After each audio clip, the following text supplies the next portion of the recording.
हमार कपड़ा। अरे यारो सुनो तरे छठी घाटे यादवा रे भइल बला फड़ा कहतिया नया किन के दे हमार कपड़ा।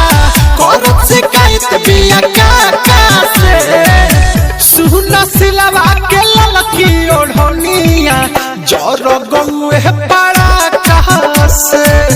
सुना सिलवा के ललकी ओढ़निया जर गौए पड़ा कहाँ से। अरे बड़ा मुश्किल में कहला भागी के कहवा तू जइब थुथुरा फोड़ देब जदी पकड़इब। अरे फेर में पड़ गइल बनी का करी। कहला भागी के कहवा तू जइब थुथुरा फोड़ देब जदी पकड़इब।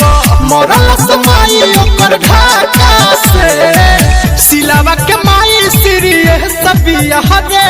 अरे ये प्यास अरे गलती होता है भक्ति हो भक्ति का करब टेंशन में बानी टेंशन में तो सही गावा। सुना सिलवा के ललकी ओढ़निया जर गौए पड़ा कहाँ से।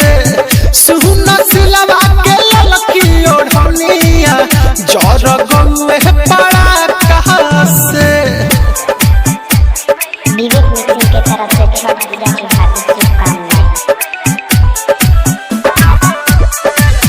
ऐसा सनात कहे दीपक दीवाना अब न कवनो चलता बहाना।